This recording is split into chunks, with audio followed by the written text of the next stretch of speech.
Vía Pública.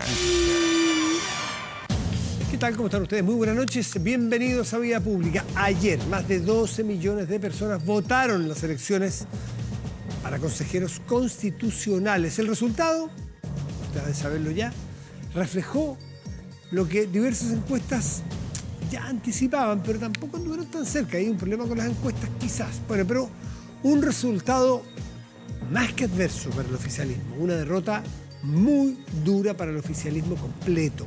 Y es la segunda consecutiva, si sumamos a la del 4 de septiembre. Un 7 de mayo que no solo hizo historia como la segunda jornada electoral con más participación del país.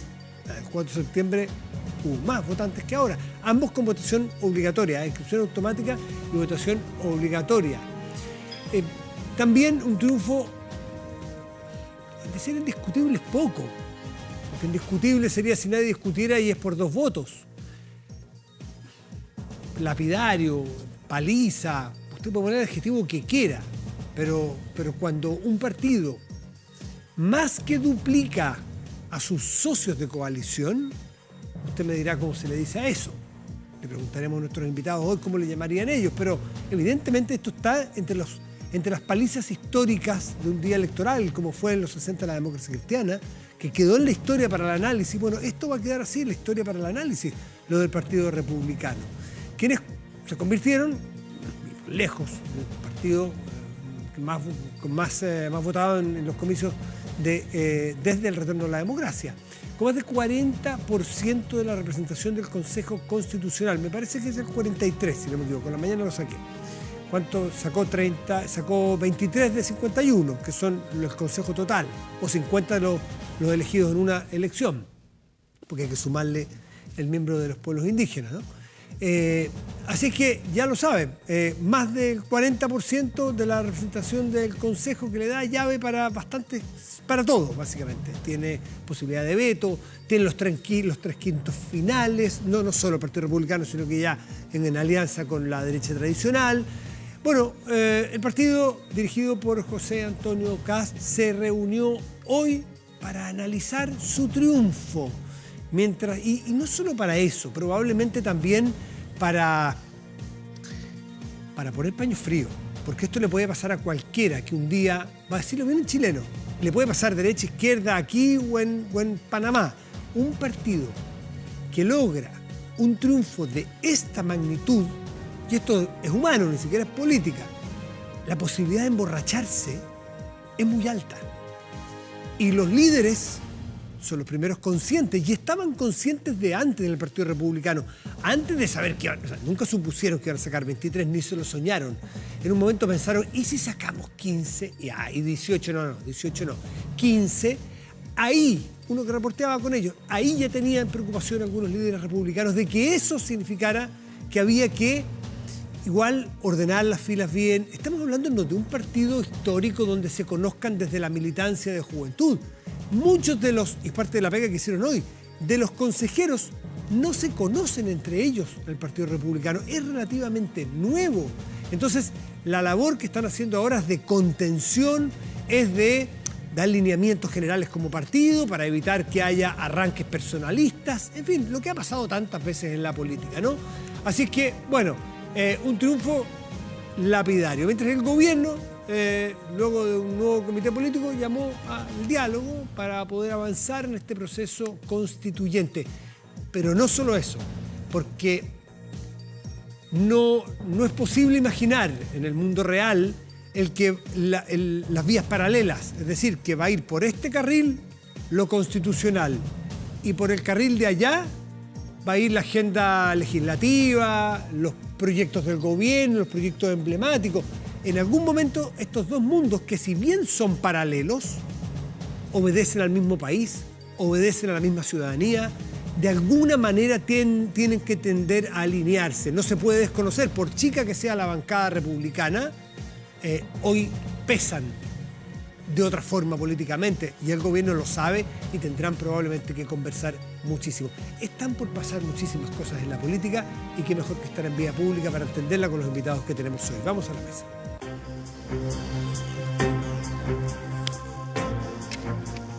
Ya están nuestros panelistas que están todas las semanas tratando de ayudarnos a entender qué es lo que ocurre, sobre todo después de esta jornada que estuvo tan interesante. Rodrigo Arellano, que es vicedecano de la Facultad de Gobierno de la UDD. Rodrigo, buenas noches, gracias por estar aquí. Buenas noches, Matías, ¿qué tal?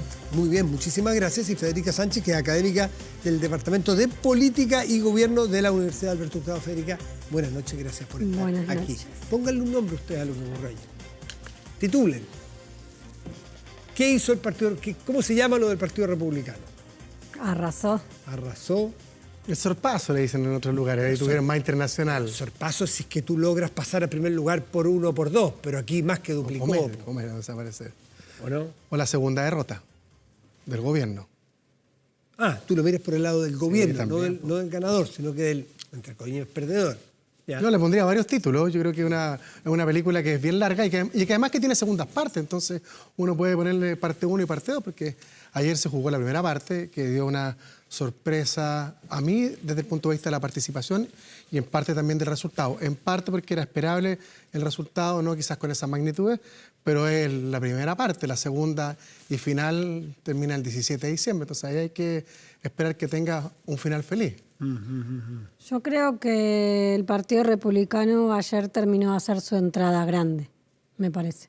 La había hecho en el 2021, cuando salieron primeros en la primera vuelta, eran la primera mayoría. Perdieron en la segunda vuelta, pero habían salido primeros en la primera vuelta y eso era algo muy significativo. Y creo que ayer terminaron de hacer su entrada grande, porque aparte no fueron como coalición, fueron como partido único.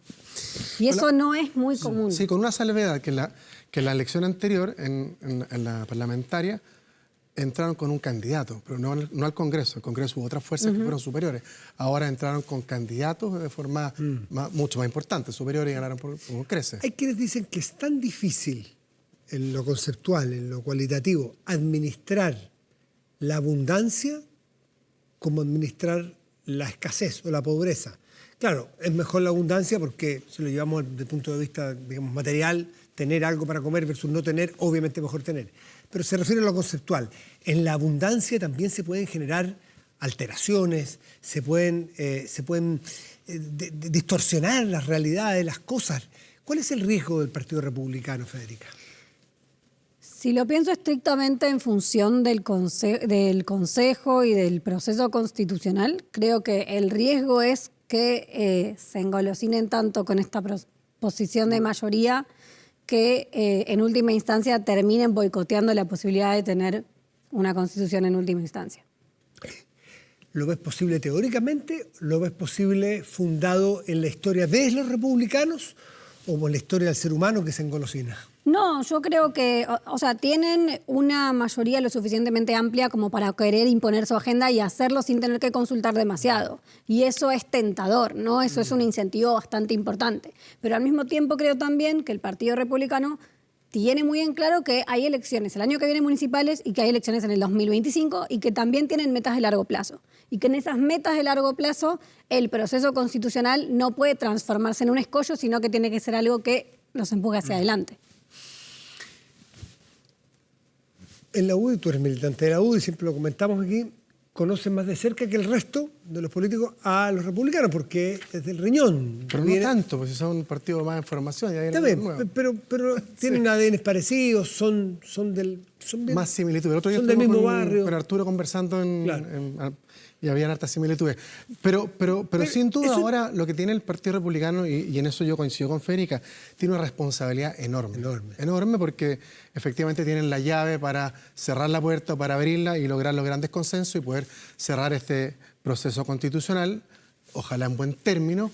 Y además tiene la misión, creo yo, de demostrar su capacidad de gobernabilidad. Ellos me imagino que como buen partido político están pensando o mirando a largo plazo en una eventual candidatura de su líder, José Antonio Kast, para ser presidente, y para eso tienen que ser capaces de gobernar en la convención. Y eso significa acuerdos, conversar con el otro, y en el Congreso, al menos lo que hemos visto en el periodo, no ha sido tan fácil. Es que una cosa es lo que son capaces de hacer, y la otra pregunta, y por eso te decía, ustedes en la UDI conocen más de cerca que otros a los republicanos, aunque no son lo mismo, como si no hubieran ido juntos. Lo que está claro por las cifras es que este Consejo va a ser lo que los republicanos quieren que sea. Por los números, esto no es opinable. Va a ser, llevan el pandero, tienen la llave, toman el timón. Entonces, aquí el conocimiento que tú puedes tener. ¿Cómo quieren los republicanos que sea este consejo? ¿Qué crees tú? Buena pregunta. Yo la verdad desconozco gran parte de los candidatos que hay. En eso hago quizás también un llamado de atención, porque tú dices, muy bien, en la abundancia está el riesgo. Cuando son muchos, cuesta bastante administrar la lógica de un partido, de un político, cuando son demasiados, pues son sensibilidades distintas, realidades distintas. Yo ayer escuchaba anoche en Estado Nacional que el candidato de primera mayoría no conocía a todos, o sea, no se conocen entre ellos, no conocen la sensibilidad de lo que me dice, y eso va a ser una complicación. Yo tengo la sensación de que se encontraron con un escenario al cual no estaban preparados o esperándolo. Esperaban una buena votación, no tan amplia como las que tuvieron ayer, y eso sin duda los va a tener de alguna otra forma, como dices tú, en reflexión para ir preparando cuáles van a ser los temas. ¿Vamos a firmar los 12 puntos que estaban de acuerdo a las bases? Pues yo escuché el otro día, estuvimos aquí en la conversación en el jueves de la noche, que ellos iban a vender el Estado subsidiario, pero resulta que las bases hablan de Estado social democrático de derecho. Entonces, ¿qué va a pasar con esos temas? ¿Van a firmarlos? ¿Van a empezar a discutirlos? ¿En qué vamos a transar? ¿Vamos a incorporar la paridad como norma esencial dentro de la Constitución? ¿Te parece gente de palabra, de compromiso, de que va a cumplir con lo que está establecido, o tú temes que haya alguien que pueda querer tirar el mantel? Yo tengo la sensación, y espero que sea así, que si el Partido Republicano quiere ser un proyecto que gobierne el país y se proyecta a largo plazo, va a tener que necesariamente ordenarse y buscar acuerdos y cumplir lo que paradójicamente no estaban ellos de acuerdo en un comienzo. Ellos eran un partido que no firmó el acuerdo en el Pacto por Chile, se encontraron con un resultado, a raíz podemos conversar de eso, pero ahora tienen que administrar ese triunfo. Y eso puede ser también complicado, y ahí está el desafío que tienen ellos justamente para enfrentar los próximos meses. Y que además tienen que hacer todo eso mientras aprenden a ser partido en una posición de gobierno, no es gobierno, pero en una posición importante. De poder. En el ejercicio del poder como mayoría en una instancia muy importante. Porque no es lo mismo estar en el Congreso, donde no tienen una representación de mayoría, que estar en este consejo, ¿no? Donde tienen esa responsabilidad, donde tienen que aprender a conocerse, a trabajar juntos, mismo a conformarse y consolidarse como partido político. Paradojalmente, muchas veces una crítica que viene del Partido Republicano hacia la U y de Chile Vamos es que ustedes acordaron con el Partido Comunista, ustedes acordaron con el Frente Amplio, y hoy, si necesitan validar este proceso, van a tener que llegar a acuerdos con ellos, porque finalmente el plebiscito de salida los va a obligar a eso. En la izquierda se baila un tango similar. O sea, la música es más triste, pero también se baila hoy día. Se baila un tango que hace falta encontrar que bailen dos, por lo pronto. ¿Cómo va a ser la equivalencia de fuerzas adentro? Y si ven ustedes, así como yo les preguntaba a él, si ves tú que en el Partido Republicano alguien quisiera intentar tirar el mantel, en la izquierda, este es el momento a lo mejor donde algunos van a decir, hay que empezar a torpedear. Pregunto, ¿habrá alguien que quiera torpedear desde ya el proceso porque le parece que está perdida en los fundamentos de la Constitución, que vaya a salir lo que ellos quieren? ¿Ves el riesgo? Yo quiero creer que no hay nadie que se haya presentado como candidato o candidata al Consejo que desde el vamos, si no sale el resultado que esperaba, vaya a torpedear este proceso. Quiero creer que hay una voluntad realmente institucional y constitucional, sobre todo, de esas candidaturas. Obviamente entiendo que la posición del sector de la izquierda va a transformarse, fluctuar, cambiar en función de las propuestas que se hagan del otro lado, sí, ¿no? De qué tanto se van a acercar o no. ¿Cuánto puede tardar en que se empiece a darse una posición mayoritaria, que es de esperar por los votos en favor de la derecha, que hay algunos, a lo mejor no, en que empiezan a decir, bueno, esta no es la de Pinochet, pero esta va a ser la neoliberal? O esta es una más simple. Tampoco. ¿Para qué tantos apellidos? Esta es una constitución de derecha, no una constitución.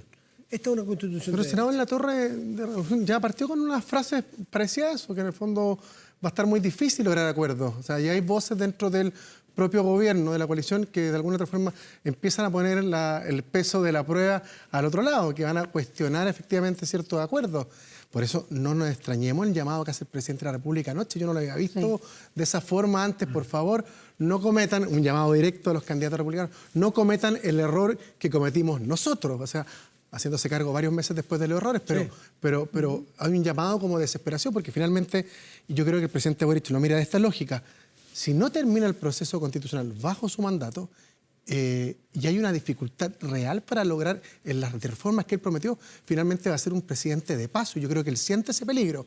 Si no hay proceso constitucional y si no hay, por ejemplo, reformas de pensiones, reformas tributarias, etcétera, finalmente el presidente Boric de las grandes transformaciones va a ser un presidente de paso y muy probable un presidente de paso a un gobierno de centro-derecha o de derecha. ¿Y qué pasa? ¿Cómo ven ustedes la hipótesis de un rechazo?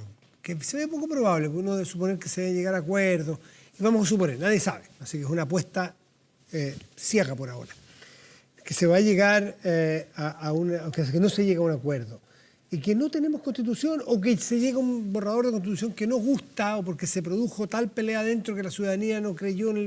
En fin, y se vuelve a rechazar, aunque se va a llamar en desacuerdo, pero rechazar.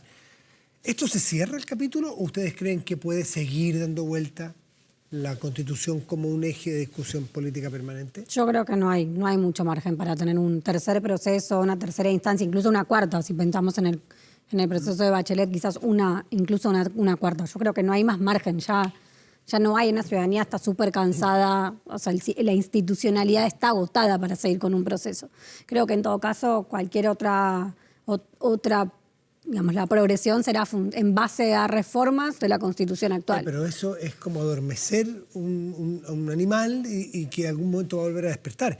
En 10 años más, en 15 años más, alguien va, cuando haya alguna suerte de tensión política, a decir, bueno, lo que pasa es que nunca terminamos de reformar la Constitución de Pinochet, tenemos que tomar la tarea inconclusa. O no, o lo ven imposible. O queda tácitamente validada, no la de Pinochet, la vigente, que tiene, sabemos, muchísimas reformas y la firma el presidente Lagos. ¿Alguna vez el país o la clase política se va a convencer de que esta es la Constitución vigente?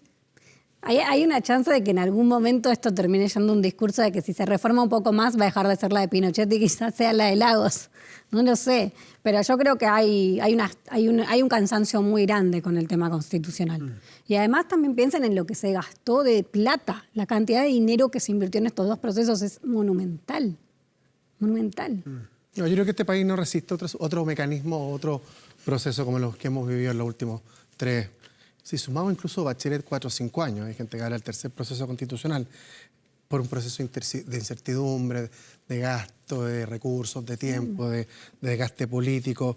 Yo, por lo tanto, creo que, y espero que lleguemos a buen puerto, pero a diferencia, Matías, de lo que planteaste tú al comienzo, yo creo que este proceso, fíjate, parte con mayor dificultad que el anterior, por 2 razones. Una, porque hay claramente una fuerza, si bien en el proceso anterior sí la había también, la centroizquierda estaba hiper representada, pero aquí hay una sola gran fuerza representada. Y eso de alguna forma puede de alguna forma generar ciertos grados de insatisfacción por parte del electorado.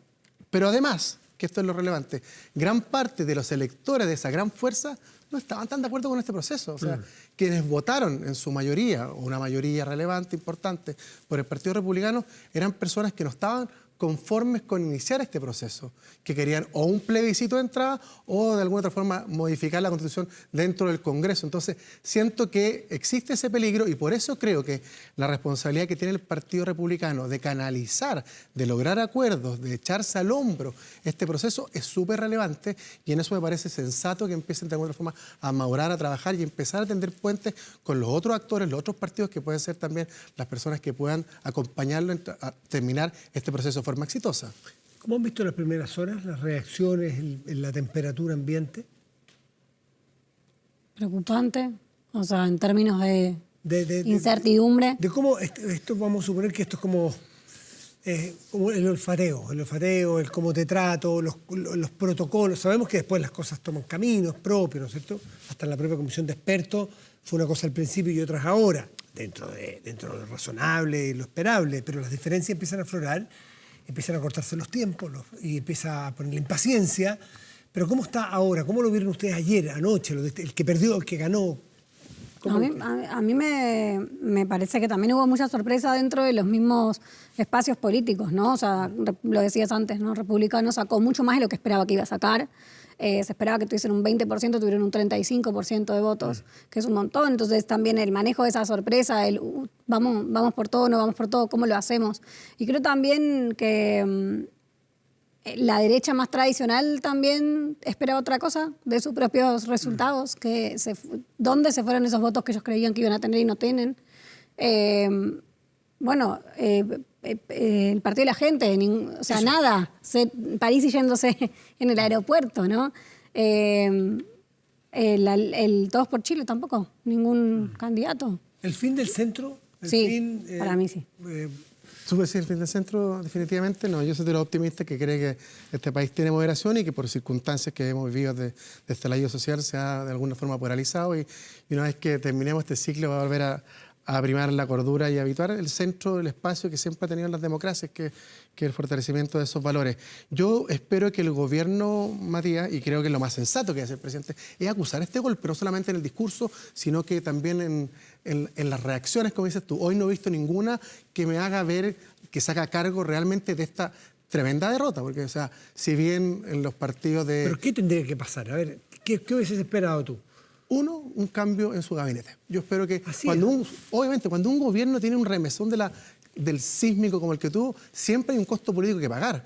Y no lo he visto de parte de gobierno. Siempre hay que darle nueva dirección.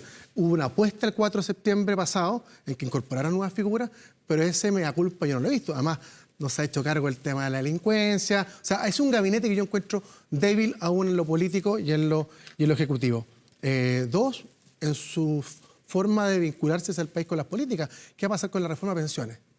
¿Va a ceder en la iniciativa? ¿Va de alguna forma a moderarse?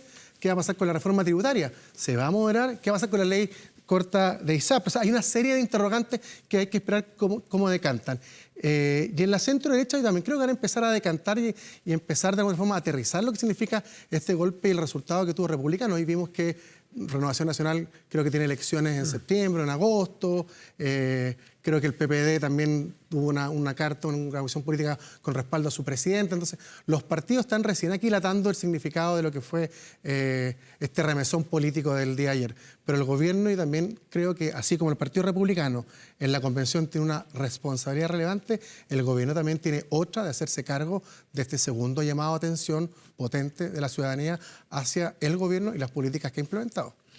Pero yo creo que el gobierno yo creo que el gobierno sabía que no iba a ser la primera mayoría en el Consejo. O sea, sabían que no. O sea, las encuestas ya lo venían mostrando. Sabían que iban a sacar menos consejeros, consejeras de lo que iba a sacar el Partido Republicano. Entonces, no comparto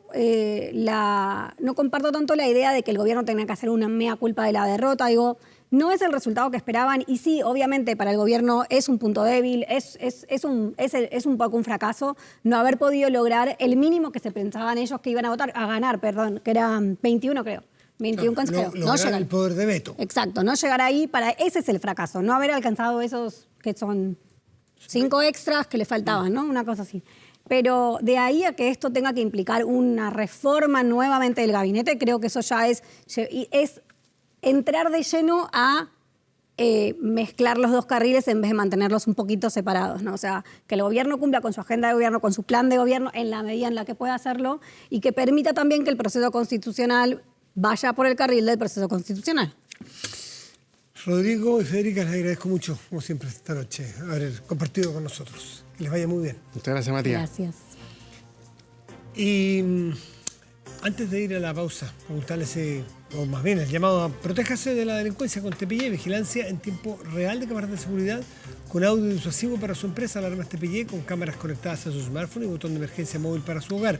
No sea usted la próxima víctima y contrátelos en tpy.cl. Hacemos una pausa y volvemos, espérenos.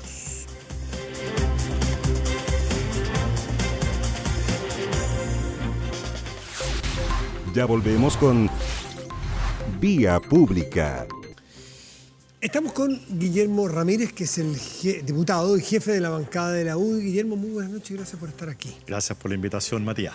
Ayer en la radio me tocó estar en un panel, conduciendo un panel donde había varios analistas, y Pablo Ortúzar decía, si la derecha tradicional, ustedes, Chile Vamos, agacha el moño a los republicanos, como la izquierda tradicional, vamos a hacer la analogía, le agachó el moño a la izquierda en la convención, bueno, tendremos un nuevo fracaso.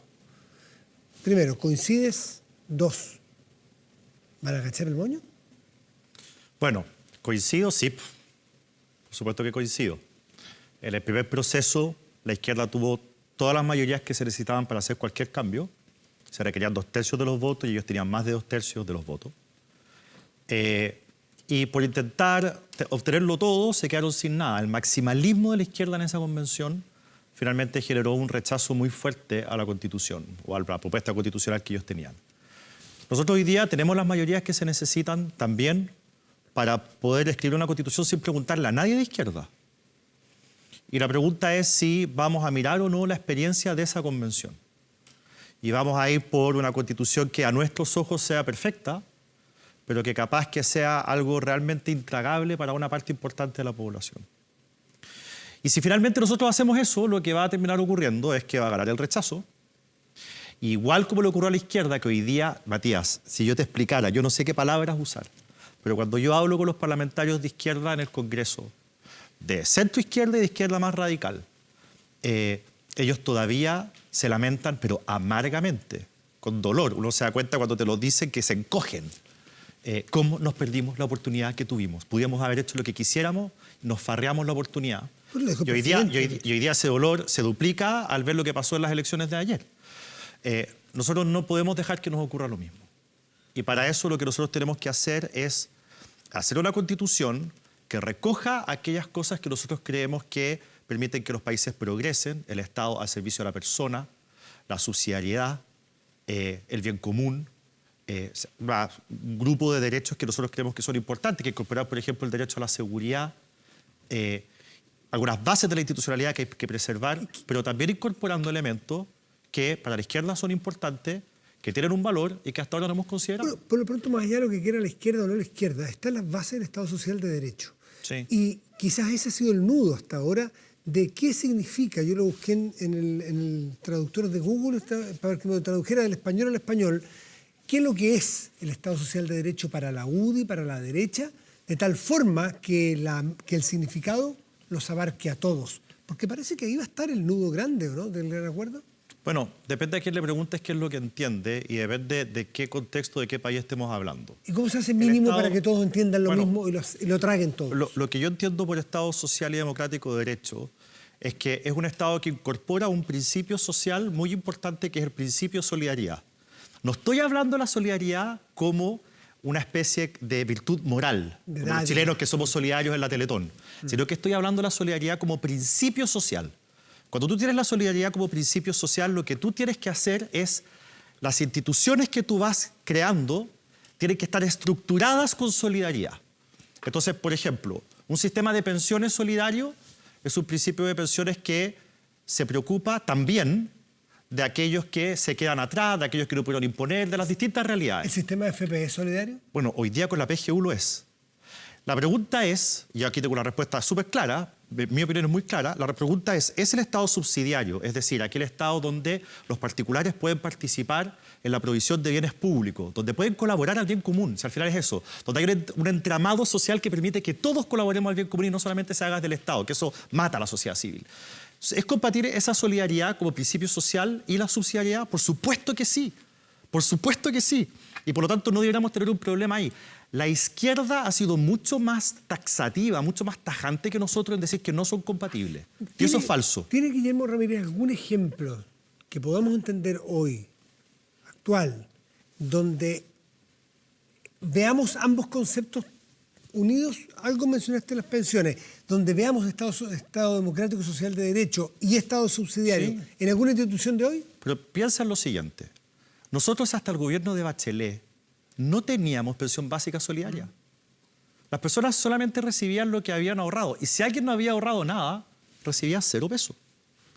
Y la presidenta Bachelet lo que dijo fue decir, ya mire, hagamos una pensión básica solidaria que cuando el presidente Piñera asumió estaban 110.000 pesos, cuando el presidente Piñera dejó el gobierno estaban 165.000.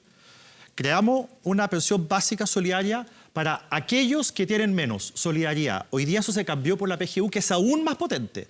Entonces, antes teníamos un sistema de pensiones que efectivamente era solo subsidiario, en el sentido de que participaban los privados y no era algo controlado por el Estado.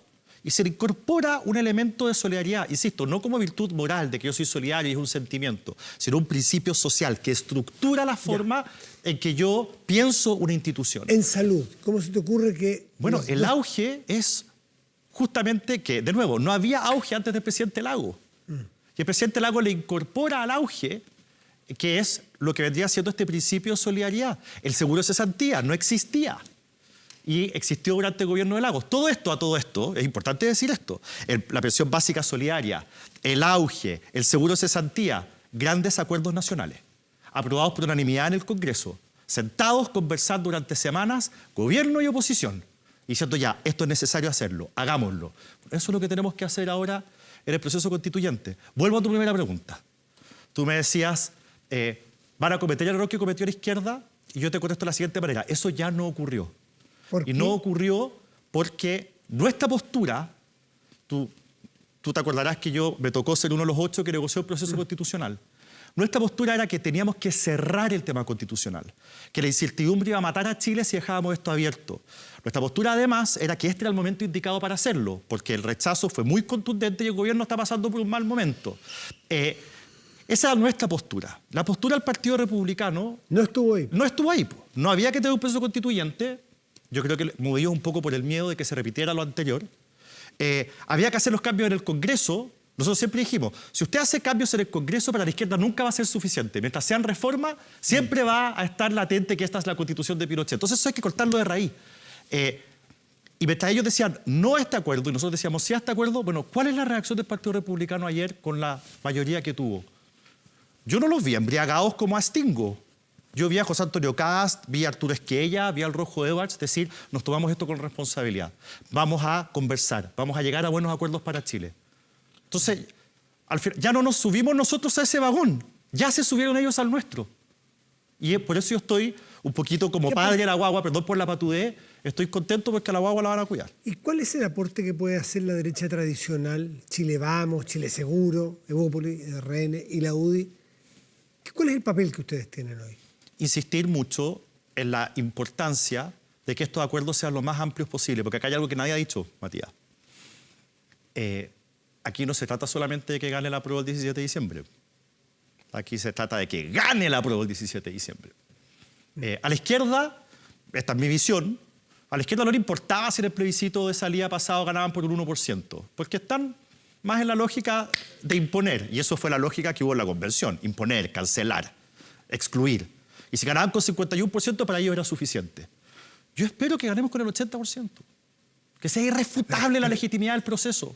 Pero para eso hay que ceder hasta que duela, bueno, hasta que sangre sí. para lograr el 80%. Si lo que vamos a ceder son planes auges, pilares básicos solidarios, PGUs, en fin, seguros de cesantía, yo estoy feliz de hacerlo y estoy seguro que los republicanos también. ¿Cuáles son las líneas rojas que hay? Porque ceder para conseguir... La paradoja tiene la gran mayoría, pero van a tener que ceder porque quieren el 80%. En materias de bases constitucionales, dignidad de la persona humana, Estado al servicio del bien común, principio de subsidiariedad. Son 3 cosas que nosotros no podemos transar.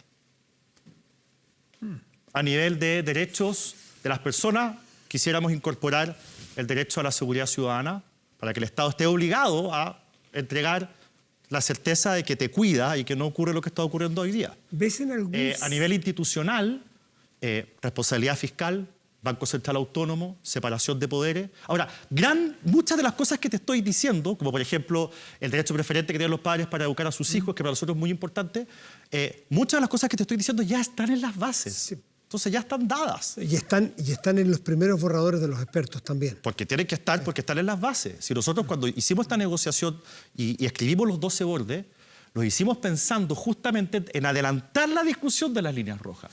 Porque nosotros decíamos en esa discusión con la izquierda, cuando diseñamos el proceso constitucional, oye, Si no va a estar el derecho preferente de los padres a educar a los hijos, no perdamos el tiempo haciendo un proceso constitucional porque para nosotros es una línea roja. Ya, entonces pongámoslo en las bases.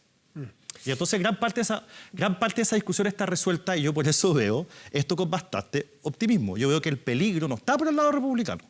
Yo veo que el peligro está por el lado de la izquierda, que antes de conocer el resultado ayer, habían varios de ellos, importantes algunos, como el alcalde de Valparaíso, que ya estaban llamando a votar rechazo. Dame en los 2 minutitos que me queda, 1 minutito que me queda, ¿cómo poder unir dos realidades que en realidad son paralelas, pero que tienen que conversar? Que es el camino constitucional y la agenda cotidiana, la agenda de coyuntura, la agenda legislativa. Porque no se puede desconocer la realidad de lo que pasó ayer, aunque tú seas gobierno. Sí, bueno, además que no tienes mayoría en el Congreso. Gracias al gobierno esto es un enredo, porque en el primer proceso ellos decían que estaban indisolublemente ligadas y ahora dicen que van completamente por carriles separados. Ahí hay una inconsistencia del gobierno que es brutal. Pero en fin, yo creo que cuando en el rechazo se ganó por el 62%, hubo muchos, entre ellos yo, que interpretamos que gran parte de ese rechazo tenía que ver con los excesos de la convención. Votar en la ducha, por esa cantar, el performance de gente desnuda y todo lo que nosotros hemos visto que ocurrió en la convención. Pero resulta que ahora, sin esos excesos, volvimos a sacar el 62%. Usted suma las fuerzas del rechazo, PDG, Chile Vamos, Republicano, y de nuevo es un 62%. Ahora fue un 61,9%, 62%. Entonces uno dice, chuta, parece que no eran los excesos, parece que hay algo más profundo. Yo desde ayer estoy repensando si el 62% del rechazo hay que interpretarlo como exceso de la convención o quizás hay algo más de fondo. Bueno, yo creo que ahora ya queda claro que hay algo más de fondo. ¿Y por qué te digo esto? Porque si el gobierno va a insistir en que en su reforma a las pensiones hay 6 puntos de cotización adicional, de los cuales ninguno va al ahorro personal, entonces yo te digo va a ser imposible llegar a un acuerdo. Porque la gente ha hablado con demasiada claridad respecto en las dos elecciones. En la primera, porque nosotros vimos el salto del rechazo en las encuestas cuando Stingo empezó, no es tu platita, no es tu platita, y ahora nosotros vimos por el trabajo que hizo la tercera de que más del 60% de los constituyentes que salieron electos decían hay que mantener la capitalización individual, la plata tiene que ser heredal, usted tiene que elegir dónde y eso a la gente parece que le gustó. Entonces, el gobierno, desde que presentó hace, no sé, 6 meses atrás, esta reforma de pensiones no ha cambiado ni siquiera un punto de la Constitución Nacional, sigue con ese maximalismo. Bueno, tu pregunta, ¿cómo cambia esto la lógica de la reforma? Nosotros seguimos con la misma disposición a llegar a acuerdos en materias tan importantes como pensiones, porque es necesario, porque es urgente, pero no va a ser posible si el gobierno sigue con su maximalismo. Entonces, aprovecho la pantalla para decirle a la ministra del Trabajo y al presidente Boric, el proyecto de pensiones que tienen, que es una especie de refundación en el sistema, no tiene ningún futuro. Cámbienlo por una reforma al sistema que respete aquello que los chilenos quieren. Cotización individual, heredabilidad de los fondos, yo elijo quién me los administra. ¿Y algún punto de los 6 a solidaridad?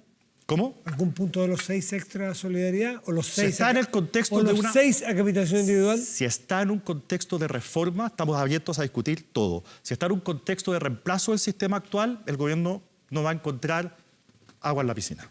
Guillermo Ramírez, jefe de bancada de la UDI, muchas gracias, muy buenas noches. Gracias a ti, Matías. Muy bien. Hacemos una pausa y volvemos, espérenos. Vamos a la pantalla grande de nuestro estudio y revisamos nuestro portal de contenidos y noticias 24horas.cl, que destaca en este momento lo siguiente. El Servicio de Impuestos Internos se querelló en contra de Raúl Torrealba, el exalcalde de Vitacura, por, cito textual, declaraciones de impuestos maliciosamente falsas. Más detalles, 24horas.cl. Un día como hoy, pero en 1970,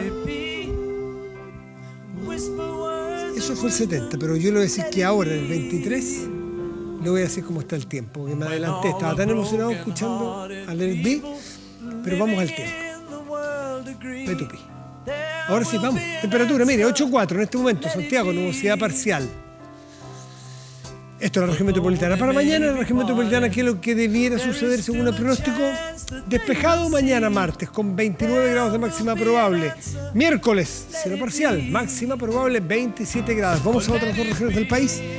Vamos a ver qué es lo que dice.